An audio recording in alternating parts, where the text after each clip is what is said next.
जय श्री राम दोस्तों। हमारे देश में इंद्रजाल शब्द के अनेक अर्थ और रूप प्राचीन काल से ही प्रचलित रहे हैं।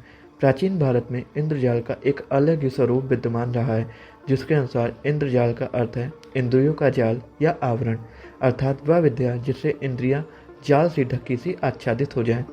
इंद्र और संबर इस विद्या के आचार्य माने जाते हैं। प्राचीन समय में ऐसे खेल राजाओं के सामने किए जाते थे। 20वीं शताब्दी के आरंभिक दिनों तक कुछ लोग ऐसे खेल करना जानते थे, परंतु अब ये विद्या नष्ट सी हो चुकी है। कुछ संस्कृत नाटकों और गाथाओं में इन खेलों का रोचक वर्णन मिलता है। जादूगर दर्शकों के मन और कल्पनाओं को अपने अभीष्ट दृश्य पर केंद्रीभूत कर देता है, अपनी चेष्टाओं और माया से उनको मुग्ध कर देता है। जब उनकी मनोदशा और कल्पना केंद्रित हो जाती है, तब वह उपयुक्त ध्वनि करता है। दर्शक प्रतीक्षा करने लगता है कि अमुक दृश्य आने वाला या अमुक घटना घटने वाली। उसी क्षण वह ध्वनि संकेत और चेष्टा के योग से सूचना देता है कि दृश्य आ गया है या घटना घट रही है। कुछ क्षण लोगों को वैसा ही दिख पड़ता है, तुरंत इंद्रजाल समाप्त हो जाता है। प्राचीन भारत में इंद्रजाल की अद्भुत आश्चर्यजनक लीला सारे संसार में प्रसिद्ध थी। वर्तमान में इंद्रजाल शब्द के मुख्य रूप से 3 अर्थ प्रचलन में हैं।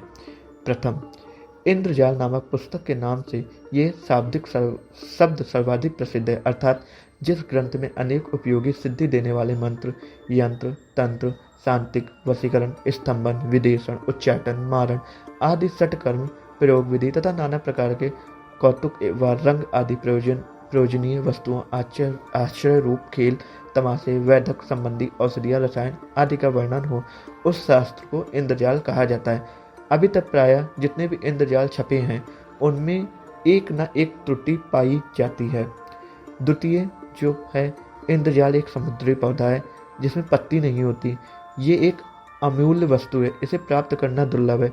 इंद्रजाल की महिमा डामर तंत्र, विश्वसार तंत्र आदि ग्रंथों में पाई जाती है।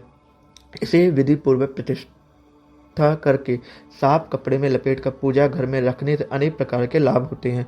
इसमें चमत्कारिक गुण होते हैं।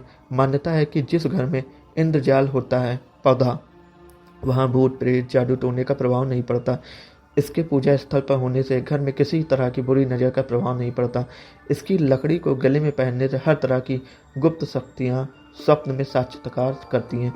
इंद्रजाल के दर्शन मात्र से अनेक बाधाएं दूर हो जाती हैं। तो अभी तक हम लोगों ने 2 पढ़ लिए। तीसरा जो इंद्रजाल का है, तृतीय जादू का खेल भी इंद्रजाल कहलाता है। कहा जाता है कि इसमें दर्शकों को मंत्र मुग्ध करके उनमें भ्रांति उत्पन्न की जाती है। फिर जो इंद्रजालिक चाहता है, जो करता है, वही दर्शकों को दिखाई पड़ता है।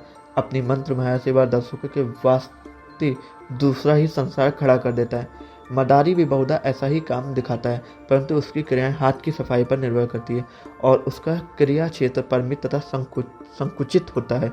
इंद्रजाल के दर्शक हजारों होते हैं और दृश्य का आकार प्रकार बहुत बड़ा होता है। ठग लोग जादू के तरीकों का उपयोग अपने छल पूर्वक उद्देश्यों की प्राप्ति के लिए करते हैं। इंद्रजाल करने वाले सम्मोहन की कार्य प्रणाली पर भी कार्य करते हैं। कुल मिलाकर इंद्रजाल चमत्कार का एक नाम है। कौतूहल और आश्चर्य उत्पन्न करता है। असंभव दिखने वाला संभव दिखता है। यह प्राकृतिक शक्तियों का साक्षात्कार कराता है, चाहे वनस्पति हो, मानवीय हो या अलौकिक। तो अगर दोस्तों आपको ये वीडियो अच्छी लगी इंद्रजाल पे और आपको कुछ और भी इस विषय में जानकारी है, तो आप हमें कमेंट करके बता सकते हैं। कमेंट में हर हर महादेव जरूर लिखें। जय माता दी।